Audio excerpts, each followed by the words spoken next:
Welcome to the Mrs. R Relevant Daily Draft Podcast, brought to you by the Draft Professor. The Draft Professor is a group of podcasters bringing you daily draft podcasts and is home to the only dynamic mock draft simulator which allows fans to mock draft against other fans. The Draft Professor Simulator features a first-round challenge, 5 unique one-round drafts. The Draft Professor Simulator features a second-round challenge, 10 unique 2-round drafts. All mock drafts are always picking against the fans and draft analysts which use the simulator. Every mock, every pick, every time. The Draft Professor also features ranked players functionality, where you can rank your favorite players at every position. Optionally, you can add tiers to your rankings to show what round you have the players graded in. The Draft Professor also features Draft a Team functionality, which allows users to snake draft a team of 22 players to demonstrate your my guys, compare player strengths, and discuss draft prospects in a way no other mock draft simulator can. Thank you for tuning in to the Mrs. R Relevant Daily Draft Podcast. This episode will begin shortly. Well, welcome to the Mrs. R Relevant Daily Draft Podcast. I am joined today by Eric, EJ, and Clint. And Eric, this is your first time on the show. Welcome. How are things treating you these days? Hey, thanks for having me. I know that, me and you, Jim, have talked a lot over the last couple of weeks and just haven't been able to work out a time to do this, but I'm excited to be on a podcast with you guys and to be able to talk about some of these edge rushers. Cool. And EJ, I believe it's your second podcast with us, so welcome back. Yeah, thank you. It's my second go round. Had a blast the first time. Hoping to keep it going like this every week. Yep. So Clint is my Cam Lewis of podcasters. Whenever I need a podcaster because somebody went somewhere, I just say, hey, Clint, can you fill in? And he usually says yes. So that's like, Cam Lewis does that for the Buffalo Bills. Clint does that for the Draft Professors. So Clint, welcome back. Thank you. Yeah, thanks for having me. This is, I think, my fourth time on the show and fresh off seeing you in Mobile for the Senior Bowl. So this is good timing. Yep. So we're going to be doing an edge big board. And before we share the big boards, Eric, when you evaluate an edge, like what kind of edges do you like, or when does a certain style of edge tend to grade better with your grading scale? I wouldn't say consciously, but I feel like the guys that can do it all tend to probably grade better on my boards. I like a guy that can really get after the quarterback, obviously, but for me, need somebody that can play in the run game as well. I like those guys that can be out there 3 downs and they're not just a complete liability in the run game. But on the flip side, I want somebody that, when it gets to 3rd down, doesn't always have to be that premier number 1 rusher, but has to be somebody that can, affect the game as well. So I like those really well-rounded players. Cool. And EJ, how about you? When you evaluate an edge, what kind of edges do you tend to like? I used to be a sucker for the bendy, fast guy off the edge. But one thing I learned a couple years ago from a lot of the offensive linemen at O-line Masterminds, a lot of the tackles from there, the first thing they said when they were speaking about what type of rushers they had trouble with, they said guys that can convert speed to power. So I adjusted my evaluations to look for that, and it kind of pays off because I was high on Jared Verse for like 2 years, and he's like the living embodiment of speed to power, and it translates. That's one trait that translates from college to the pros. If you can move a man against his will, if you can put hands on somebody's chest and move them, that translates and that carries. Another thing I like is I look at where the production comes from. Are you getting effort sacks? or like where the quarterback is holding the ball for 5 seconds, he's got nobody to throw to, and you get the sack anyway. You're getting second effort sacks where you're blocked initially, the quarterback, and he runs into pressure and you get the sack from there. Or are you just beating a man clean? I look at what do they have in their bag as far as pass rush moves. How much do they have? Do they have a counter on what they have there? Everybody has their favorite pass rush move they want to use. Do they have a counter to go off of that? So I look at that, and I look at the athleticism, because like defense is where on the defensive line traits do matter. You can be strong, you can be powerful, you can be big, but if you're like less than athletic, there's a limit to what you can do. Shout out to Jared Ivey, but really I like explosiveness, I like speed to power, and I like hand usage. So that's mainly what I look for. I look for whether they have it already or whether they have the potential to add that to their game at the next level. Cool. And Clint, how about you? When you evaluate an edge player, do you have either a bias or a certain type of edge that usually tends to rise up your board more than others?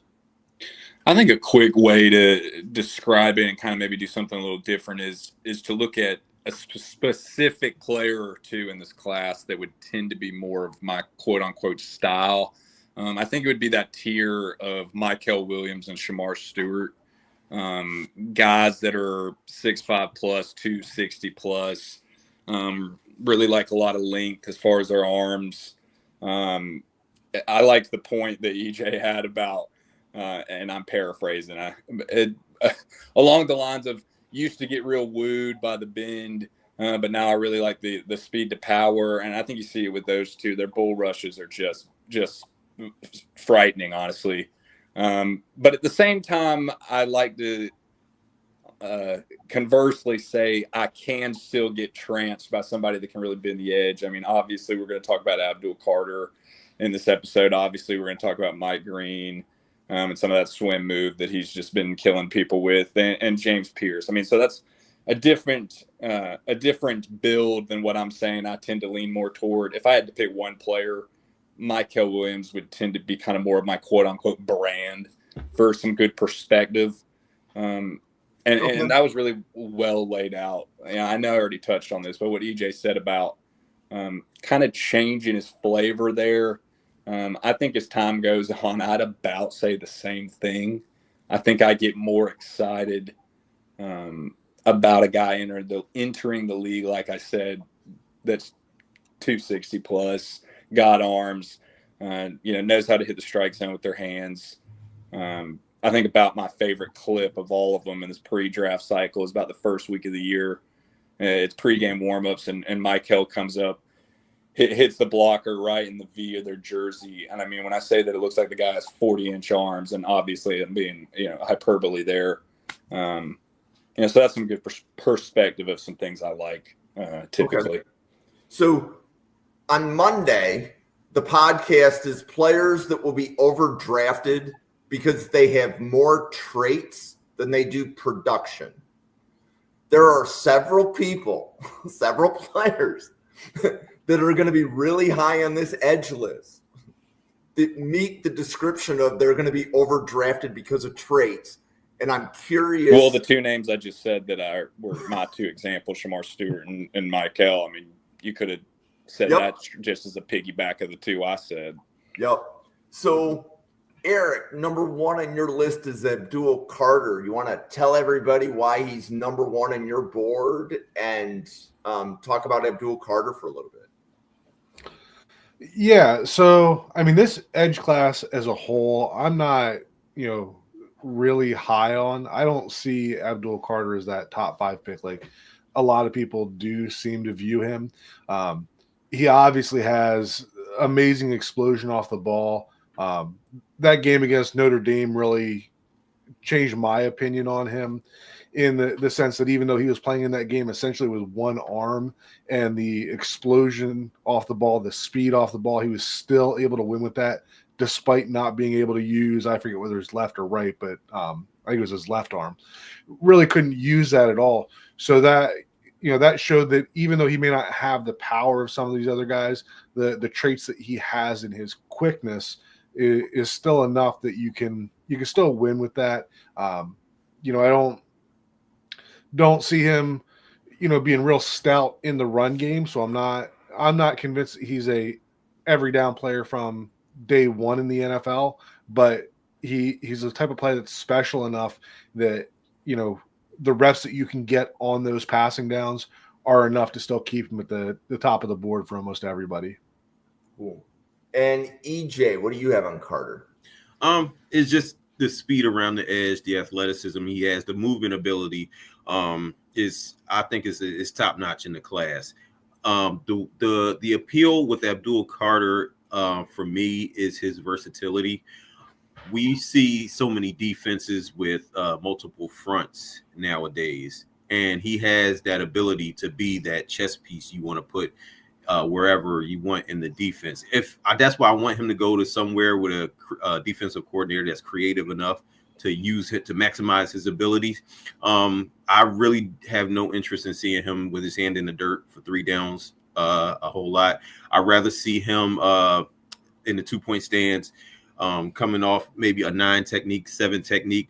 I really would like to see these defensive coordinators that like to run the simulated pressures where he's mugged up in the A gap and somebody else from the line is dropping out and he's rushing through the A gap where the offensive line can't account for him. That's where he'll really be a problem. I think the versatility, the athletic ability, you can do so much with him. That's where that's what makes him special. Cool. And Clint, you have Abdul Carter number 1 on your board too. So what do you want to tell us about Abdul Carter? Adding to what's already been said, I think his, pursuit speed really makes him a desirable stunt, kind of a backside player in terms of some of that support he could add to the run game, to kind of match his physicality. But the numbers are just stupid, man. 66 pressures this year, 13 sacks. You're going back-to-back years, 2 years ago playing linebacker, off ball, and then this year at more of an edge role, averaging a 23%, pass rush win rate. That's astronomical. I'm trying to think of just in terms of things that haven't already been said. You're talking about a guy that when he goes into Indianapolis is going to be aiming to crack 4.5 and has realistically hit around that 4.48 number. He comes in at 250 plus and cracks 4.5 with those kind of numbers, and he's just blowing off the ball. I would say to the first comment on here about, him being a top 5 pick or not, whether we think he is or not, which I do, it's happening. Yep. And I do like what Clint pointed out. If we would have had a discussion about Abdul Carter at this time last year, he played linebacker, right? This was his first year as an edge. So that should be pointed out, as we're kind of discussing the players. So number 2 on your board, Clint, is Jalen Walker from Georgia. So what do you want to tell us about Jalen Walker? I would say firstly that right now I've got Abdul Carter in a tier by himself. Then I jumped to a 3-player tier of Jalen Walker, Mike Green, and James Pearce. But I do have Jalen right there at the top right now. Mike Green obviously just had the on-fire Senior Bowl. But, as far as Jalen Walker, I see a 3-4 edge or a blitzing will linebacker. 2 years ago, playing in a strictly linebacker role to have had 5 sacks, then this year to have matched it with 7. He's so well built. He's so solid. I talked so much this week at the Senior Bowl about how Demetrius Knight was built different than the other linebackers in his midsection. I get a little bit of that with Walker compared to some other guys in this group in terms of he is just built solid as a tree trunk. His dad is an D2 All-American. His dad's a head coach at his alma mater, at a D2 college there in North Carolina. This guy's been a top 100 recruit. He's like the Aflac Good Works team, All-American, all those kind of awards kind of player. I just think for a lot of those reasons, his floor is so high. And then this year, like I said, just kind of the smaller sample size of this position that Kirby and staff crafted out for him. He was just hell on wheels. I mean, if you want to watch some of the best, most exciting, like, go crack a beer and be a man kind of football tape this year, would be him just whipping Kelvin Banks' ass mercilessly when the Dogs played Texas. So I mean, I just think some of his elite matchup and performance there, and just I've said this parallel before, and this is real extreme, but it's like he gives me Thomas Davis vibes when the Carolina drafted him out of Georgia. He played primarily safety from a depth need in Athens. Everyone knew he was going to kind of have that position change, playing linebacker in the pros, and just comes in and proceeds to be like a face of the defense, leader of the team, the all works community volunteer in Carolina. It's like, man, I'll tell you, this will be my last statement about it. If I was Carolina picking at 8 and he was sitting there, I'd say what I just said. Be like, we can't, and whoever takes it, we can't screw this up. Like, compared to who did I just say was in this tier? Mike Green and James Pearce. You can screw Mike Green up. And we'll get into that for other, you can screw that up. You can't screw this Jalen Walker pickup. So, EJ, what do you have in Jalen Walker? Yeah, he's just so explosive. Going downhill is where he's special. He's going to knock somebody's head off. I tweeted this months ago when I first laid eyes on him, and he is a pure pass rusher trapped in the off-ball linebacker's body. I wish he was 2 inches taller so we can just put him on the defensive line and be done with it, because that's where I love to see him. I like to see him rushing the passer. Am I fine with him playing off-ball linebacker for 2 downs and then getting after it on 3rd downs in nickel situations? Yeah, I think he's progressed enough as off-ball linebacker to where he can play some snaps there at off-ball linebacker, but where he is really special, where I want to see him the most at, I want to see him rushing the passer. He's thickly built. When he puts hands on offensive linemen move. That's what I'm talking about when I'm talking about speed to power. He converts speed to power, and it's such a compact package, and he still delivers a blow when he's rushing. Yeah. You said compact package, man. You just put it so well right there. It's like when I said this dude is solid as a rock. Yeah, exactly. A rock. Exactly. Like, I can imagine, like, when he hits somebody, you really feel it the next day. So, so he is, I mean, he's just an explosive rusher. You put him anywhere in your front 7, and he's going to wreak havoc. Okay. So Clint and EJ are using the board on the left. Their boards were pretty much the same. So we have one graphic. Eric, you're going to use the graphic on the right, and your number 2 edge in the class is Mike Green. So you want to tell us why you have Mike Green at number 2? Yeah, I mean, comparing him to Jalen Walker, I think there's a little more of a true edge there with Mike Green. Really like his quickness off the ball, not quite at the level of Abdul Carter's. I do like Mike Green's play in the run game better than what Abdul Carter does as a, true edge, not necessarily, the off-ball type guy that you can use Carter with, but as a guy that you're going to line up on the edge, and that's where he's going to play all the time. I like Mike Green more in that role. Obviously, the level of competition playing at Marshall is something, to be questioned, but, everybody likes the film from Ohio State, and then he showed up to the Senior Bowl and had a really nice week there as well.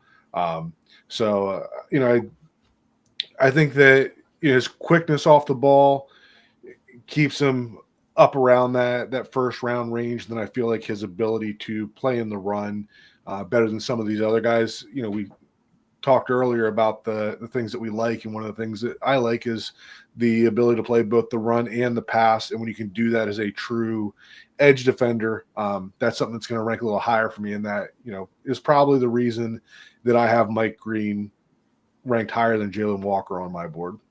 Okay.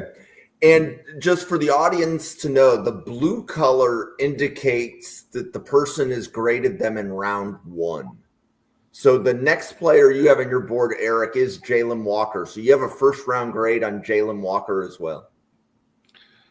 Yeah, I mean, a lot of the same things that the other guys have said regarding Jalen Walker. I see him more as an off-ball linebacker on an every down basis, but definitely has the ability to line up on the edge and go. The reason that I see him more as a off-ball linebacker is I really wasn't thrilled with when he was lined up as a edge defender, his ability to use his hands to get blockers off of him.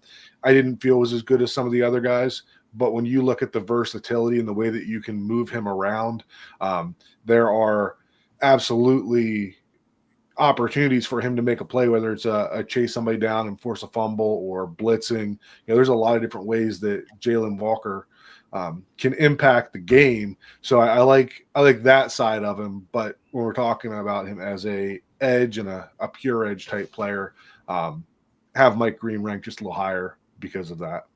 Cool. And EJ, you had Mike Green as your third edge. So do you want to add anything about Mike Green? Yes. Yeah, just more of what they said.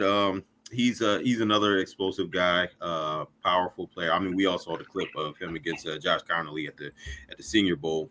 But he's somebody that like kind of came out of nowhere this year. But like he's an explosive player. You do worry about the level of competition playing at Marshall. How many of those offensive tackles was he going against that were actually high caliber? But yeah, I'm pretty much the same as what was already said. He's an explosive player. I like his hand usage as well. I like he has explosive hands. He's got small hands, but he uses his hands to disengage and get off of blocks. I don't have the exact measurements on him. Doesn't look like he has super long arms, so the hand usage is going to be key for him in order to keep offensive line from getting up in his chest. Yeah. And Clint, anything to add on Mike Green? Yeah, I would just quickly add 2 notes to what's already been said. Yeah, I think first, I really like his ability to turn the corner and then straighten out as far as a straight line to the quarterback. I think that saves him a lot of time and really cuts out wasted motion. I liked a lot of the mention about his hands and some of the violence there. I would just add to that this guy was like all-state, all-world wrestler in high school, and that's really where his primary background is. So I think he plays up a couple pounds from that 251 he came in at, just in terms of he's kind of like that high school basketball player that you just knew would go bang and knock in the paint, could just go kind of wear somebody out late. He's that kind of vibes. It's like, this dude's tough. I mean, I like his wrestling background and particularly the hand usage that comes with that, and just how much punch he packs, with that strike. Okay. And Clint, the next player on your board is James Pearce Jr. Do you have a first-round grade on Pearce? Yes, I have a first-round grade on Pearce, and Pearce from my neck of the woods here in Georgia with the Falcons. It's like you want to get ad nauseum writing about so-and-so's mock draft had Pearce going to the Falcons in the first. This is the leading candidate right here. So yes, quite familiar. Just with how bendy he is and just his absolute freak explosiveness and just straight line speed. I mean, that's where his moneymaker is. Guys dominant in one-on-ones. He had some ridiculous number, like a 31% win rate from 2023 to 2024 in true pass sets. And there's just a lot of trust there from the staff, from Heupel them. I mean, you'll see while it's simple concepts, drop it in coverage, it's hooks, is playing flats, things like that he can keep up with. Like I said, with that incredible straight line speed and change of direction, it's like there's a lot of trust that comes with that. And that kind of versatility and athleticism is something he does have to have. Going back to some of my earlier comments about some weight preferences, this is a guy who's sub 250. I mean, last I've seen, he's at 243. His combine and pro day number will be interesting. I'm sure he's trying to inflate closer to that 250 number.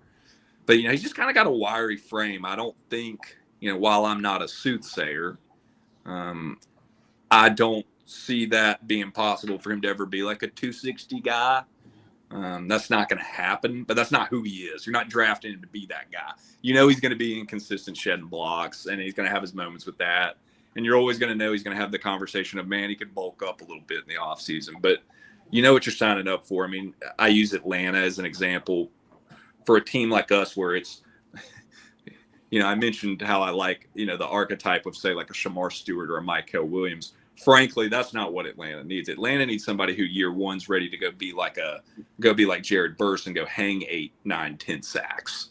I think Pearce is that kind of guy. He's hit the ground running, kind of ready. So no, I'm high on Pearce. I have him as a top 15 player. And EJ, what do you have on Pearce?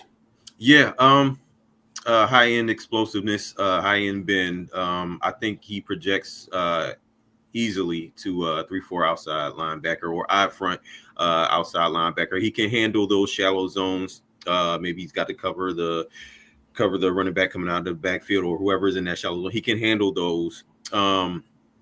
He's got basically he wins. He wins coming off the edge, coming around the edge. I would like to see him get a inside counter. Add that to his bag because a lot of these offensive linemen are going to overset on him, and he's got the quickness and the lateral agility to cut back inside and get easy penetration. I want to see him. I know it's not going to happen year one, but year 2, year 3, I want to see him get stronger. Not necessarily add weight, but get strong. He's going to naturally get stronger as he grows older, but I want him to more speed to power, like I was talking about, more speed. I want him to see if he can add that to his game. Make violent hands. I want to see his hands be more violent. You watch him touch an offensive lineman, and offensive lineman doesn't move. Whereas conversely, you watch Jalen Walker touch offensive lineman takes 3 steps back. I want to see James Pearce get a little bit stronger, add some more violence to his game. That's what really would take his game to the next level. I mean, he can walk in year one and be a designated pass rusher. He can come like in nickel situations or obvious passing situations. He can come screaming off the edge and he can put pressure on the quarterback. If he wants to be that complete player, he needs to add power to his game. But as is now, he's still one of the top edge rushers in the class and still a first round talent. Okay. And Eric, your fourth edge is Nic Scourton from Texas A&M. So tell us what you liked about Nic Scourton. Yeah, so I think this part of the conversation goes back to, again, the types of players that we like, and listen to the guys talk about what the hell was his name we were just talking about? Pearce. The things I don't like about him are what move him lower on the board. But the things about Nic Scourton are, his ability in the run game. And that's the kind of thing that moves him up higher for me. I think that in terms of physical skills, Nic Scourton, and this is very much a projection pick for me, that I like the physical tools that Scourton has. I think that he does decent with the speed rush. I think he probably goes to it a little more often than he should for a guy his size. Has good power in the run game. Doesn't give up a lot of ground, uses his hands pretty well, but he doesn't use that speed rush that he uses to convert that into power. And I think that's something you can develop. Right? If you have the speed off the edge and you have that power in the run game, then there's the potential that you can develop into that speed to power move that we like to see as a counter to the speed rush. I think that just size-wise, like, this is the type of edge player that I like. Like, you talk about Pearson not being able to hold up in the run game. Like, Scourton is a guy that I feel like you can put in there from day one, and he can, play 3 downs for you. You might not be that star pass rusher right now, but he can play 3 downs for you, and I see the upside in him being able to develop that pass rush where I don't see the upside with some of these other guys and being able to develop into a top-notch first and second down player. So I like the way you put that. And your number 5 player, I want to give a shout out to Newt Weston. So Newt podcasts on Thursdays. And when we did scouting reports at the very beginning of the draft cycle, Jordan Burch was in my database as a defensive tackle. So Newt was the guy that, and Owen were the ones that got Burch. And then I listened to their scouting report. They said, okay, Jim, you got to move him to edge. But then I listened to the scouting report on Burch, and I said, that's a first-round guy, and you have him as a round 1-2 grade. So we're planting a flag here with Jordan Burch in the first round. So, Eric, tell us what you like about Jordan Burch. I mean, a lot of the same stuff I just said about Nic Scourton. They're both very physically imposing players. I think that Birch has that ability to play with his hand in the dirt and standing up as well. Another guy that flashes that explosion but doesn't use it maybe quite as consistently as you'd like. You know, for a guy that's his size, he looks pretty good dropping into, you know, coverage. Not a guy that you want to see doing that, you know, a high percentage of the time, but still gives that versatility that when you want to run those zone blitz type things, that he can drop into coverage and be effective in space. You know, I feel like he does a good job holding the edge on outside runs, you know, not getting washed out on the outside runs, really being able to squeeze that edge. Again, I feel like this is a player that, you know, could be higher. Like I have him as a 1-2, but I feel like he could be higher than that. Just hasn't played to his full potential, in my opinion, yet. But he's got all the talent in the world and a fantastic build. Okay, and number 5 for you, EJ, is Shemar Stewart. So what do you want to tell us about Shemar Stewart from Texas A&M? Yeah, freaky athlete. He listed at 6'6", 290, probably like around 6'4", 6'5", 290, doesn't matter. He's another guy similar to Jordan Birch, insane size package, but can come off the edge, has the athleticism to come off the edge. I like what they do at Texas A&M because they make their defensive ends play the run. Same with Nic Scourton. Their strength at the point of attack. You can watch both of them. They hold the offensive line up. They play in peekaboo with them. They looking and see what's happening in the backfield. And as soon as they identify the ball carrier, they toss in the offensive lineman like a bag of trash. So both him and Scourton can do that. What is really impressive with Shemar Stewart is when it's time to rush the passer, when it's time we don't have to play the run, you don't have to stop and look first, then rush. When he can just get after it, I mean, the speed, the power is there. He's got the evidence of a developing pass rush game. The athleticism is there. The speed around the corner at that size is there. He is. You could see a team falling in love with him just basically on the physical traits, but also the technical ability that's catching up to the physical traits. So he's a guy. You could say he'll get the Trayvon Walker treatment. You may not see a big impact year 1, but year 2, year 3, you'll see him be a stout run defender first and foremost, and then he'll add the pass rush production as well. It's just the athletic package, the size, the strength is already NFL caliber in my opinion. You just got to add the technical aspect. You got to further the technical aspect and then keep it going with Shemar Stewart. And Clint, what do you have on Shemar Stewart? You know, I think Stewart's the kind of guy that's known he's going to be a first rounder since he was in the probably 10th or 11th grade. I remember him as a 5-star coming out of Florida. This 6'6", 280, 285-pound body. He's kind of been toting for a while. He's explosive, man. You know, it had the opportunity to interview him in Mobile, and I can say I'm 6'5", and he was an inch taller than me.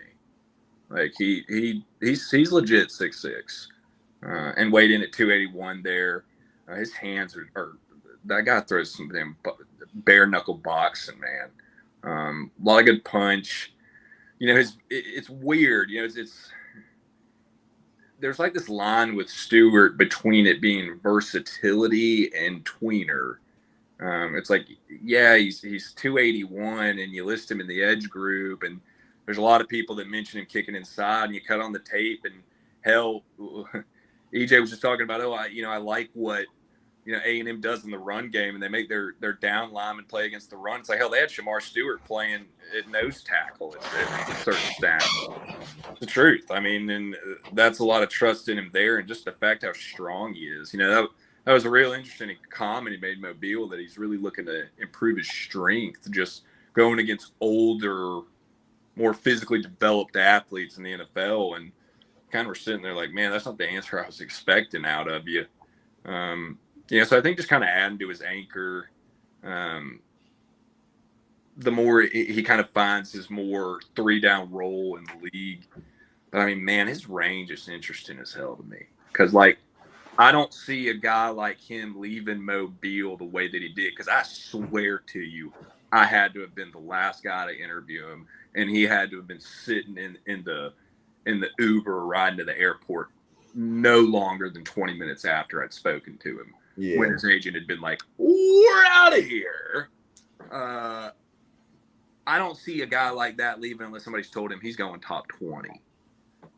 So at the same time, I don't think it's asinine to think that his conversation could get started as early as Carolina at 8, New Orleans at 9. I mean, that stretch of 9, 10, 11 picks, it's like, oh, yeah, he's going. Yep. So, and the next player you have on your board is Mykel Williams, and you have a true first-round grade on Mykel Williams, Clint?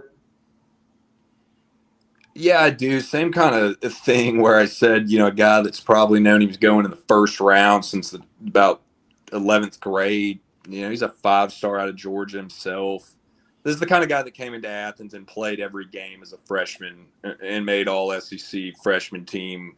Because, hell, he's been 6'5", 265 since he came out of high school. And that's not to say he hadn't gotten in better shape in Athens, but in terms of, like, having to carve out a physique or anything, it's like, nah, he's had that since he was about 17. 2-time second-team All-SEC. I think that in itself shows a little bit more production than you'll see. People like to harp on the sack numbers. When in reality, it's like, hell, he had 5 sacks this year, and he missed a couple games banged up. He had 6 sacks the year before. I think that kind of gets overblown a little bit. But, I mean, he's versatile, man. I think it's going to be common for a lot of people to comp him, like we've said, to like a Trayvon Walker.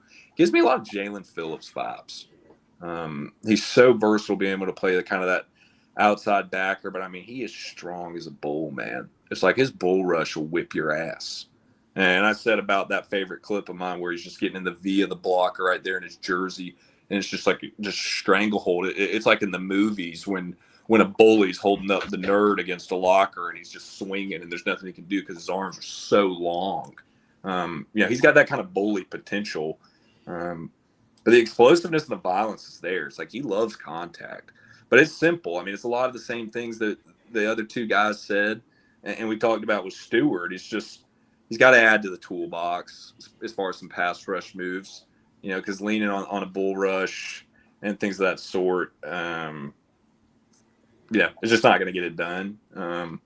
We'd like to see him keep working on some of his lateral ability a little bit. I think those two reasons are more so why I only have him at edge 6 versus, I think in terms of his athletic ability, there's a world he can be all the way up at edge 2 in this class. So what do you have on Mykel Williams? I think he's a case where he's a player where he was doing what the coaches were asking him to do. He played a lot of 4-eye, and like when you're playing in a 4-eye, that's inside shade on the tackle. Your primary responsibility is pretty much take up space, take up the gap. It's not to get upfield and rush the passer. He did a lot of that at Georgia. They talked about getting him out on the edge and letting him rush more, but it never really amounted to that.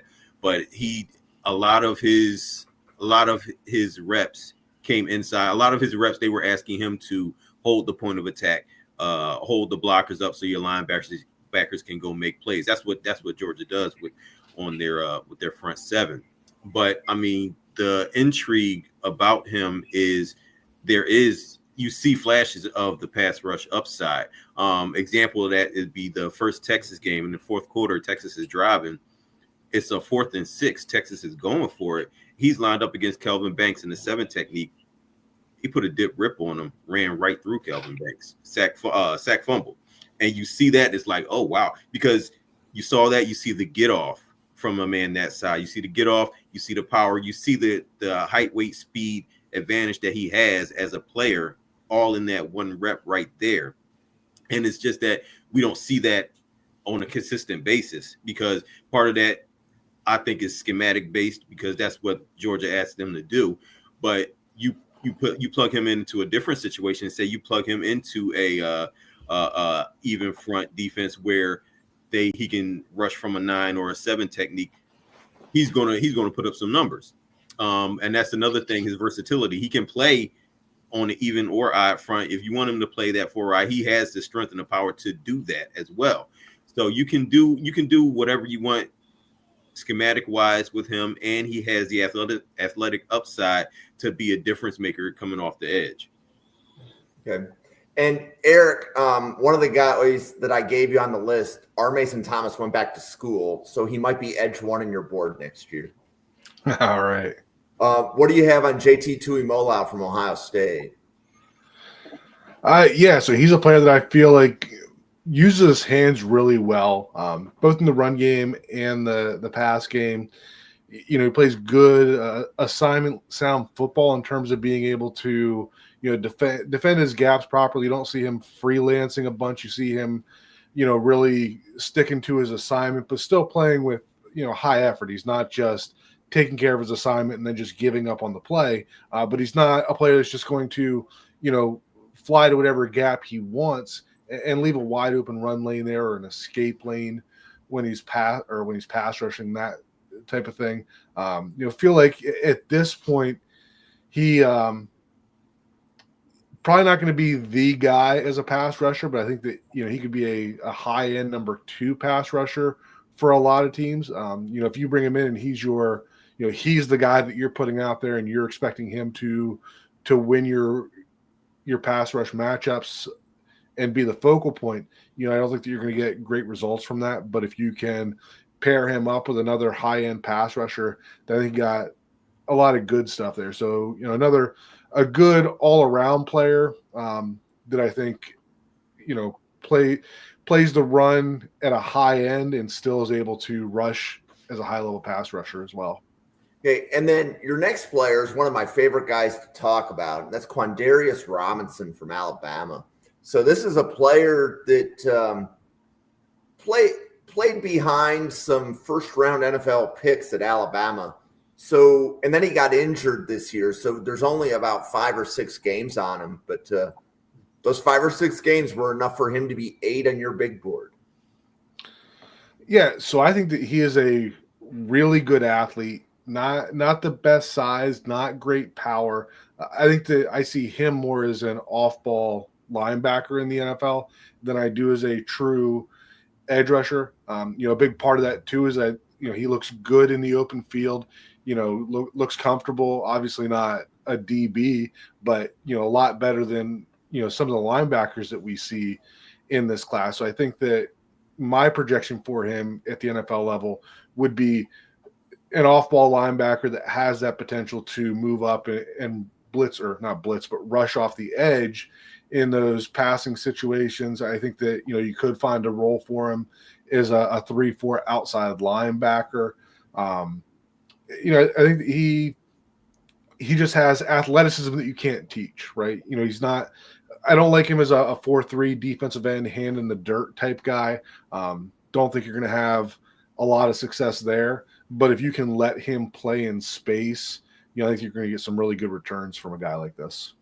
Okay, and EJ, the next player on your list is Princely Tuimoloau. What do you have on Princely? Yeah, Princely Tuimoloau. He's long, he's athletic, he's explosive off the line of scrimmage.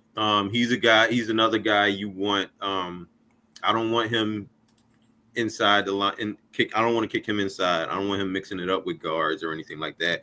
I want him screaming off the edge in a 7 or 9 technique.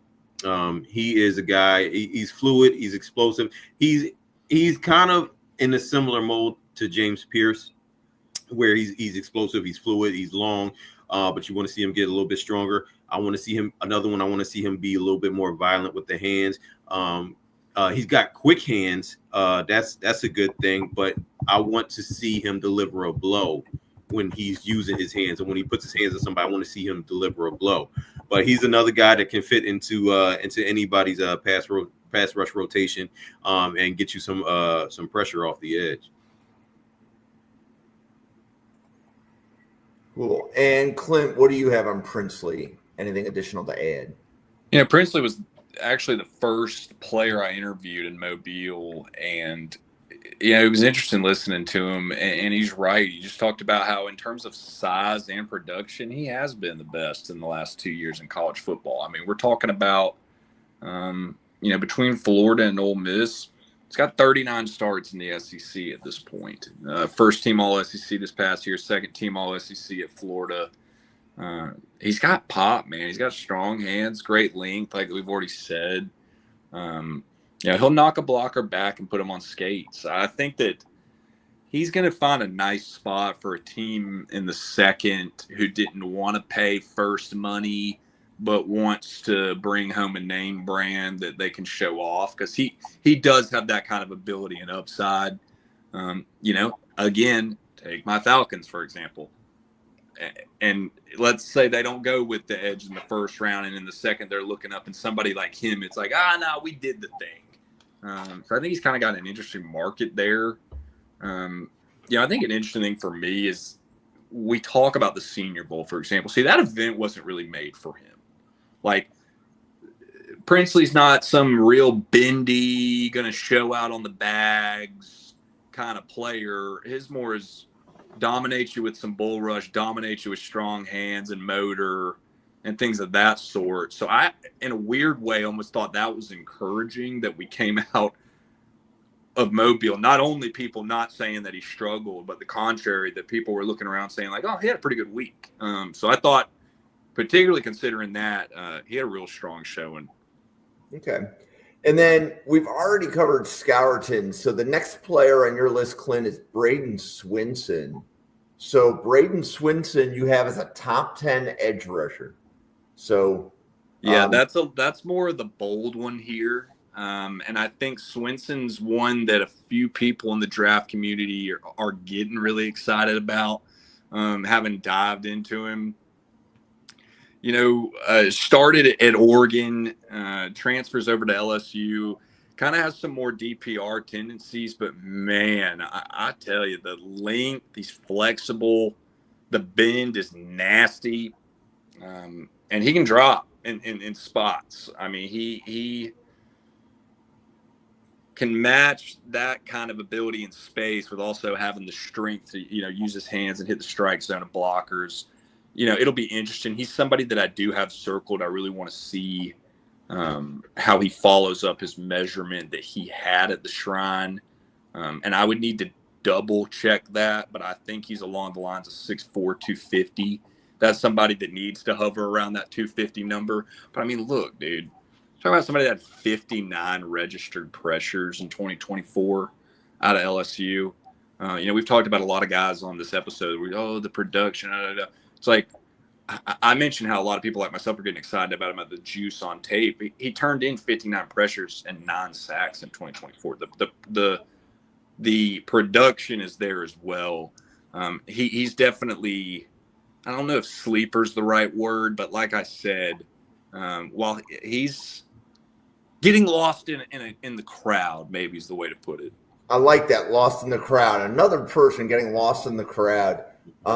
EJ, can you talk about Donovan Ezeiruaku, number 10 on the list on the left there? Yeah, Boston College. I think he listed at 6'2", 237. Not the biggest guy in the world, but looks like he got decent arm length. Like, his arms look like really long. He's another guy. Stupid long. Yeah.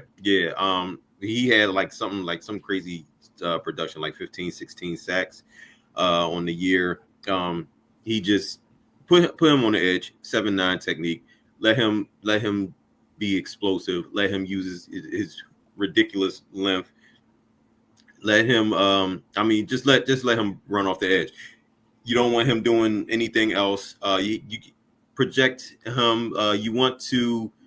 He could be a designated pass rusher. You want to run your eye up front, let him be your 3-4 outside linebacker. He can do that. If you want him to be your DPR, if you in nickel situations, he can do that. Mainly rushing from a 2-point stance. But his main thing is let him use his length and his explosiveness to get after the quarterback. He's gonna. You don't want him on all 3 downs playing against the run or all that, but you just want him significantly getting after the quarterback in pass rush situations. Okay. So Eric, You have two guys on your list that don't get talked about very much. And I want to point out Kaimon Rucker at 10 and Fadil Diggs of Syracuse at 13. So what did you like about Rucker? And what did you like about Diggs that made them each hit the top 15 of your edges? So, I mean, for these guys, we're talking about, the round 2 to 3 range, and you have to give up something at that point. You're not getting perfect prospects that are well-rounded players. So, for Rucker, I really like, he's got more of a compact build for an edge player. He's physical at the point of attack, taking on blocks. Not explosive as a pass rusher, but I thought he did a nice job with creating separation and disengaging from blocks. Thought that he showed some fluidity in coverage. So I think that he, somebody could start right away and be a solid role player.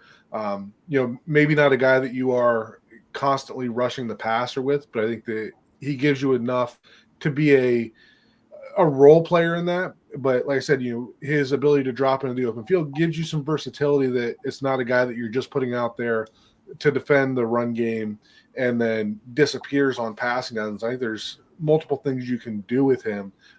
So his ability to play the run and the versatility that he creates, not necessarily as a pass rusher, but some of the other options that he gives you would be why I have Rucker up as high as I do. And then Fadil Diggs. Where did there you go. So Diggs out of Syracuse, good frame, does well taking on blocks, using his hands, keeping his frame clean. A good job and keeping his frame clean is different depending on how he was playing the run. Like if he's playing more of a inside technique and something coming at him, right, he's keeping that defender extended and away from him. But when he's playing the outside, he's doing a good job of keeping that outside arm free. He's not getting turned inside and trying to hand fight with it. He shows good technique in being able to, stay in a position that he can pursue to the edge. He was moved around a lot by Syracuse, including playing as an off-ball linebacker. Don't really like him in that role. I mean, doesn't mean he can't go there occasionally. Maybe the type of guy that you can move around on passing downs as a off-ball linebacker and send him on a blitz. But that is something that Syracuse did with him. I like his motor. So like when you talk about, if you are going to move him off the ball and move him around a little bit, he's the type of guy that will still chase down a play and make something happen with it. Again, we're talking around 2 to 3 range, so it's not going to be a star type player. It's going to be somebody that you got to find a role that he can contribute as a part-time player early, and then if he excels in that type of role, he's the type of player that you then find ways to continue to expand those packages. But I think that he could develop into a core, player for a defense for several years, and just maybe never be a star on those defenses. I like it. So EJ, as I'm looking at your list, Landon Jackson and Bradyn Swinson are two different names. So you have them in your top 15. So can you talk about Landon Jackson and Bradyn Swinson? Yeah, these guys are – I don't think – these aren't going to be your top of the rotation edge players. I like them more. I like Landon Jackson more as a run defender. He's got size. He's got strength. I don't think he has a ton of pass rush juice at the moment. Seems to be a little bit of stiffness to him, but he's a guy that you can put. You want him to be your pure 5 technique in the eye up front. You want him to be a 4-eye in the eye up front. He can do that. He can take up space. He can push the pocket if he needs to. He's a guy I wouldn't have any problem with wrestling with a guard on the inside. So you may not have all the explosive pass rush moves, but it's still a use for him in a defense. And I think that's the best role for him because he is a large man, like 6'6", 280 or something like that. And so he's a guy that you can you can be a primary run defender. He can hold the point of attack. He can be that type of player. He doesn't necessarily have to be the 10-15 sack guy. If he develops into that, fine. But he has a baseline as a solid run defender and a force up front. Baron Sorrell, he's a guy, not a really explosive athlete, but he's like some guys just have a feel for the game, and he seems to me like a player that has a feel for the game. You see him when he's rushing the passer, he's using his hands, he's using his technique, he's altering speeds because he doesn't have that ridiculous get off, so he's got to time the snap, he's got to alter his rush moves and alter his angles in order to get to the quarterback, and that speaks to that type of defensive instincts that players have. So that's one thing I like about him. Both these guys, I say you put them in a pass rush rotation, let them come in and serve their role. They don't have to necessarily be stars, but they can be part of a good defense. Okay, and Clint, one player we haven't talked about that's in both top 15s is Jack Sawyer. So you want to highlight him for a minute? We've talked so much on here about a few guys like Mykel Williams and Shemar Stewart that are just the freak athletes that you're more betting on the upside than relying on the production and the floor, a ceiling floor play. I think Sawyer is closer to more of the floor play, and instead of betting on traits, you're more so betting on intangibles, betting on experience, betting on production, betting on motor. And no, that's not me calling him a lunch pail guy, because this was the biggest badass in the college football playoffs outside of maybe JT Tuimoloau. But there's a strong pedigree to Sawyer. He was a 5-star coming out of Ohio, as we've seen, lives, breathes, eats, sleeps Ohio State. Is definitely a locker room kind of guy. I liked how his first 2 years was real strong rotationally, as is everybody, outside of the Jeremiah Smiths of the world at Ohio State. He's stout. He's strong, man. This is somebody that, with a 6'5", 260-pound frame, he's naturally strong, but this is country strong. Jack Sawyer's the kind of guy that could have never lifted a weight a day in his life and just walked into a gym in a pair of jeans and thrown up 350 pounds on the bench. Just kind of that's what I mean by the country strong kind of physicality that comes with him. But, I just talk a lot about, this guy's got boxing gloves. He's got mitts. He's throwing hammers. He's got big, strong hands. And, I think that, along with some of his contact balance and the other things I mentioned, it gives him a high floor that can, counter some of maybe the athletic ceiling limitations. Sawyer's one. The last thing I'd say is he's somebody that I'm kind of battling looking at that Ohio State pairing. I'm like, do I love the things that I just said about Sawyer, or do I bet on turning the volatility of JTT into consistency? So I think that alone, combined with what I said, he's fascinating. I'm really, really interested. And he's a name, like I said, I go back again to my Falcons. He's a name that's really, getting some buzz down here. People talking about, outside of the first round. But regardless of where he goes, I'm fast. He's a guy on my short list that I'm really interested. Yeah, and we're going to pause for a minute so that everybody can kind of let the audience know who you are. But one thing I would like everybody, just as you're observing the top 15 graphics, I believe all 15 players that you're seeing here are going to be gone by pick 64. If some of these guys fall outside of round 2, they're falling. Like, this is talented edge class. And just to give everybody an idea, I'm going to go to the next slide here. So the assignment for the podcast was all edges in round 5 or better. So this list right here is like, these are the early day 3 guys. But while the audience is looking at the early day 3 edges, Eric, it's your first time on the station, you want to kind of introduce yourself and tell everybody about where they can find your other content. Yeah, so I've been doing stuff on YouTube for about close to a year now. Same handle as what you see there for my X under at OL Coach Smith 63. That stuff is mainly focused on the Miami Dolphins and offensive line type stuff. And then I also co-host a podcast called Scouting the Fins, and that is broadcast on both the 5 Reason Network, 5 Reasons Sports Network, and 3 Yards Per Carry. So in that one, have a couple other co-hosts, more talking with them. The YouTube stuff is more just me individually. Cool. EJ, welcome back. You want to let everybody know who you are, how they can find you? EJ Holt. You can find me on the app formerly known as Twitter.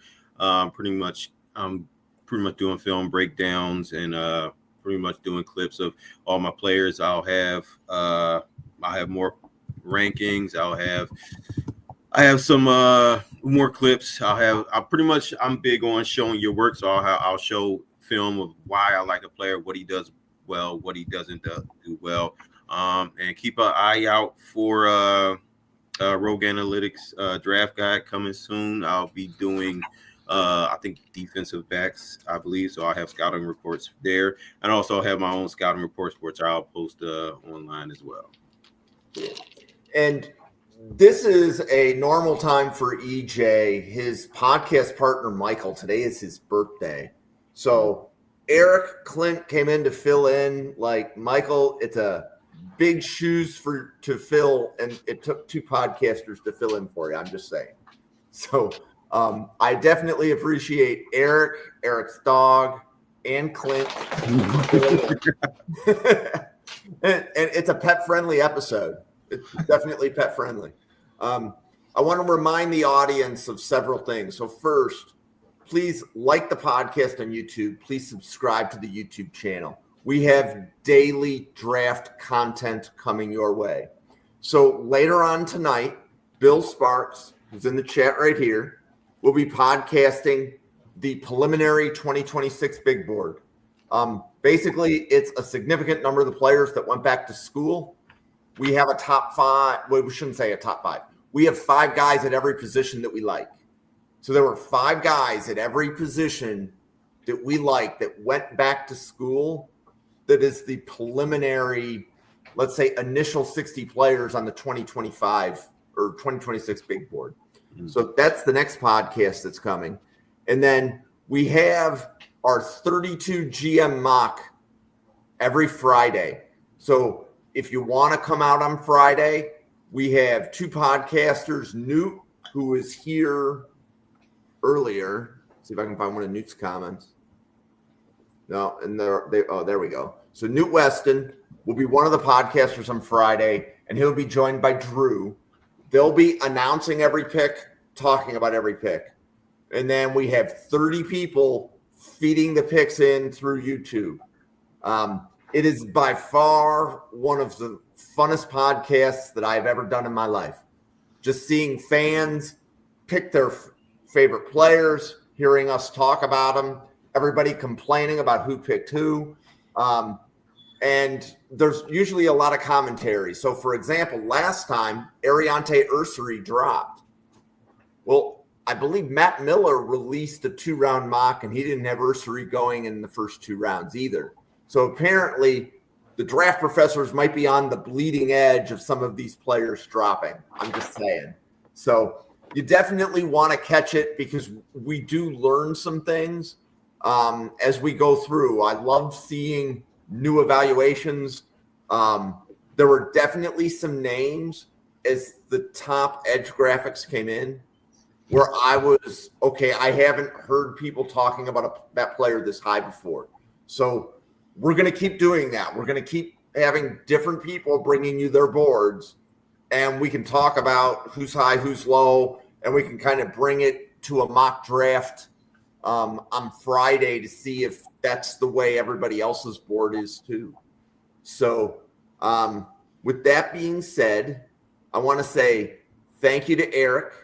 Thank you to EJ. We will be back with EJ and Mykel at this time next Wednesday. We will figure out what the content is, but daily draft content on this channel. So thank you, everybody, for watching. And see you on a podcast again tomorrow.